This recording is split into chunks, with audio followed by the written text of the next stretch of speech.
Hello everyone, my name is Lisa. I'm 29 years old and currently living in Atlanta, Georgia, though I'm planning to move soon. Recently, I ended a difficult year-and-a-half-long marriage. It was a challenging time, but with my father's support and the intervention of the police, I managed to get through it. Looking back, I realize I should have been more cautious before accepting the proposal. I've always been shy and reserved, finding comfort in solitude. Most of my time is spent on my computer, immersed in the digital world. Occasionally, I'll visit a pub for a drink, but I'm uneasy around strangers and hesitant to form new friendships out of concern for my safety. My life changed significantly when I was 7. My mother passed away from an untreated heart condition, and from that moment on, my father, a mariner since his mid-20s, raised me. His job kept him away for long stretches, but he always stayed in touch through calls and letters. When my mother died, he returned home to comfort me. I still remember clinging to him at her funeral as he reassured me, "It's okay now, my little girl, Daddy's here." That night, I saw him cry on the couch, whispering to himself before burying his face in a cushion. It was only the second time I'd seen him cry. The first was when I was injured as a child, feeling responsible for our situation. He took 3 months off from sailing to care for me. Before his next voyage, he left me in my grandmother's care, encouraging me to help her and promising to return soon. Those early years of loss and resilience shaped me. I spent most of my time indoors, helping my grandmother and finding solace in books and, later, the internet. By the time I started college, my father sent me back to our old house. Adjusting was hard. I disliked campus life and struggled to connect with others in person, but online, I found confidence. The internet became my refuge, a place where I could express myself freely. I made friends from around the world, each with unique stories that showed me how interconnected we all are. It was here I met Steven, a content creator. We started chatting and eventually progressed to video calls. To keep my anonymity, I wore a Batman mask, and he covered his face with a scarf and beanie. "Hi Lisa, it's great to finally see you," Steven greeted during one of our calls. "Hello Steven, nice to meet you, virtually," I replied. "How are you feeling today? Have you chatted with many people?" he asked. "I'm okay. Just a bit nervous," I admitted. "That's normal, don't worry, I'm just as awkward as you," he reassured me with a smile. As we talked, we discovered shared interests and exchanged stories. The connection felt natural, and I began to feel at ease. "Thanks for making this so effortless," I said. "The feeling's mutual, Lisa, you're great to talk to. Let's chat again sometime, I'm usually online playing Mario," he joked. Our conversations deepened over time, and though we only knew each other online, we formed a meaningful bond. Meanwhile, my father remained cautious about my online activities. Over dinner recently, he asked about my plans. "So, how are your studies, Dove?" he asked. "I've graduated, Dad," I replied, a hint of sharpness in my voice. "You wouldn't know, you weren't there." He sighed, looking regretful. "Oh, Lisa, I'm sorry, I know I missed a lot. I even emailed you saying I'd be there for your birthday." "Tomorrow's my pumpkin's birthday," he exclaimed, trying to lighten the mood. "Stop calling me names, Dad, I'm not a kid anymore. To me, you'll always be my little dove." "But seriously, what are your plans? Are you thinking of working?" "I'm not sure yet," I admitted. "What do you mean you're not sure? What are your friends up to these days?" His questions made me reflect on where my life is heading. While I'm uncertain about the future, I know that both the digital and real-world experiences have shaped me. For now, I'll take one step at a time, guided by the lessons I've learned along the way. "I don't have any friends, Dad," I finally admitted, my voice barely above a whisper. My dad sighed deeply. "Lisa, I didn't send you to live with your mom's family just so you could stay cooped up inside all day. There's a whole world out there, so many people you'll never meet if you don't step outside." "That's the problem," I said, exasperated. "I don't know how to." This exchange exposed the gulf between us, his world of tangible connections and mine, rooted in the digital realm. Still, I relented. "I'll try, okay? I do have friends, but they're all online."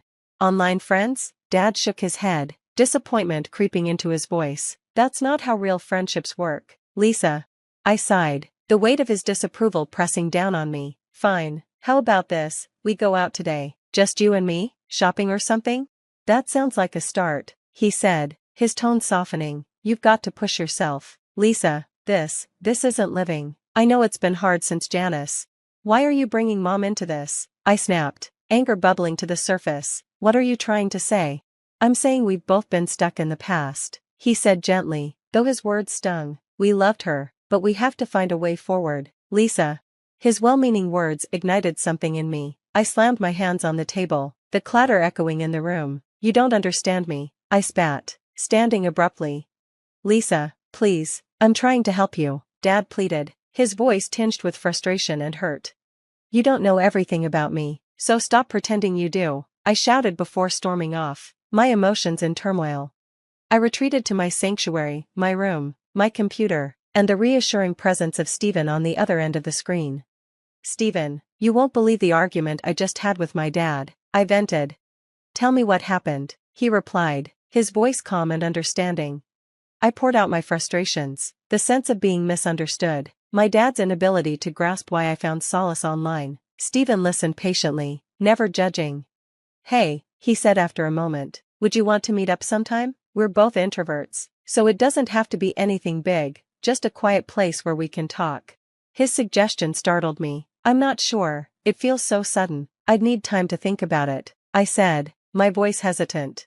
Take all the time you need, Stephen replied warmly, whenever you're ready, you know where to find me, here's my address.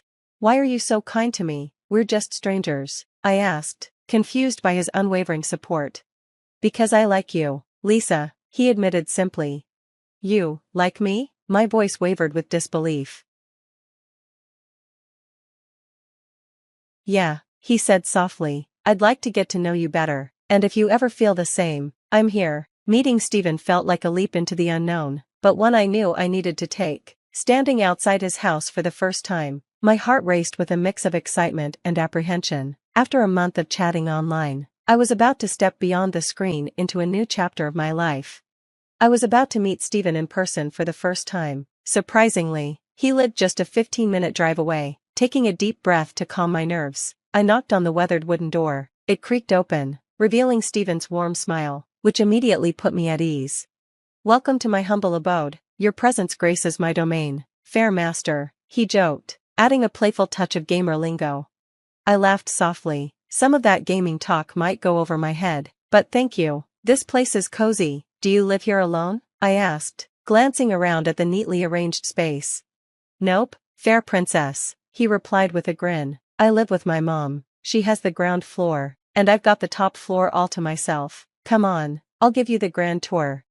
Stephen's home wasn't extravagant, but it was charming and full of personality. Shelves lined with well-thumbed classics, a stack of board games, and a perfectly arranged computer setup painted a picture of someone genuine and thoughtful. His quirks, evident in every corner, made the space feel uniquely his.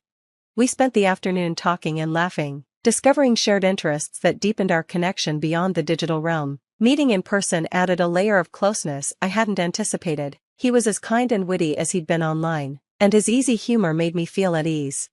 As the sun began to set, Stephen suggested a walk in the nearby park. The cool breeze accompanied our conversation, which flowed seamlessly, dissolving any lingering nervousness.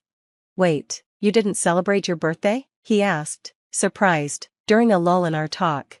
No, I admitted quietly, I didn't feel like it, especially after the argument with my dad. Stephen gave me a sympathetic look. I'm sorry to hear that. I'm sure he'll come around, he's your dad, after all. At first, his words seemed kind, soothing even, but over time, I realized there was an edge to his concern. What began as a blossoming relationship turned into something suffocating. As we started dating, Stephen's affection grew possessive. He wanted me constantly available, either talking to him on the phone or online. If I chatted with anyone else, he'd get angry, cloaking his jealousy with statements like, I just want to protect you. I believed him. Why did I believe him? His mother's disapproval only made things worse. Though she'd never met me, she dismissed me outright. The strain of knowing she didn't approve was compounded by Stephen's constant defense of her. Not every parent is perfect. Just look at your dad, he'd say. At least my mom cares about me. That hurts, Stephen, I'd reply, trying to make him see the damage his words caused. But you know I'm the one who loves you, right? Your dad doesn't love you like I do. Stop complaining about your life and try to compromise, he'd add, his tone more commanding than caring.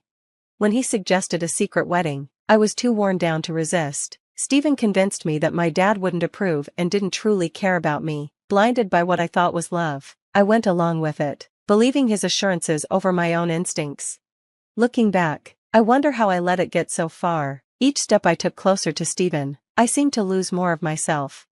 I reluctantly agreed to marry him in a quiet, somber ceremony. Deep down, I knew it was a risk, but I felt trapped by my circumstances. You might think I was weak, but the weight of my upbringing and insecurities had shaped me, leaving me unsure of how to stand up for myself. I often blamed my inability to fight back on my own failings.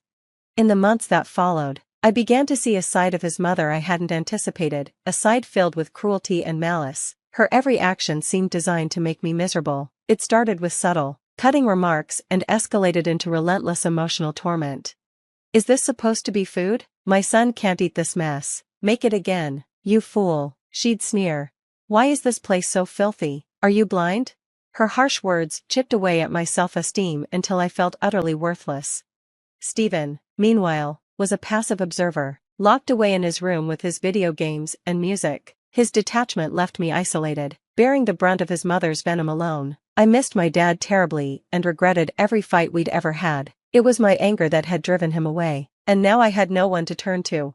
One day, feeling feverish, I lay down on the couch, hoping for a brief reprieve. Just as I was beginning to drift off, a sudden splash of icy water shocked me awake. Margaret stood over me, her face twisted with disdain.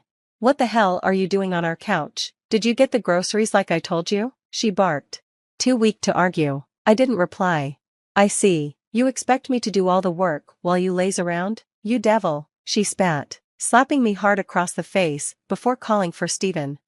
That was my breaking point. "I'm done," I shouted. "I won't be your punching bag anymore. Find someone else to torment because I'm leaving." But as I turned to go, something heavy struck the back of my head, and the world went dark. When I came to, I found myself in a dimly lit room. My head throbbed as I struggled to sit up. Where was I? The sound of approaching footsteps sent a chill down my spine. Crawling toward the noise, I reached a metal door with a small window. It creaked open, and there was Stephen, grinning cruelly. "Is my wife afraid of the dark?" he mocked. "Stephen, please let me out. This isn't funny," I begged, tears streaming down my face. "Shut up. This is what you get for disrespecting my mother. Maybe you'll learn to behave down here," he sneered. Desperation consumed me as he slammed the window shut, plunging me into darkness. Alone in the cold, I felt fear give way to anger. How had my life come to this? I reached into my pocket and felt the shattered remains of my phone. To my astonishment, the screen still flickered faintly. Trembling, I dialed the only person who might still care, my father. 3 agonizing days later, hope arrived in the form of a car pulling into the driveway. My heart raced as I heard firm footsteps approach the house. The door burst open, and there he was, my father. His presence was a beacon of strength and relief. He didn't come alone. The police followed him, storming into the house to confront Stephen and Margaret. Their protests were feeble, their lies transparent. "What have you done to my daughter, you monsters?" my father bellowed. "I was going to let her go, I swear," Stephen stammered, but his words fell on deaf ears. My father turned to him, his voice filled with disgust. "You're nothing but a coward. You will pay for what you've done." As I stepped out of that dark basement and into the sunlight, I felt a surge of determination. This ordeal had tested me, but it also revealed my strength and the power of unwavering love.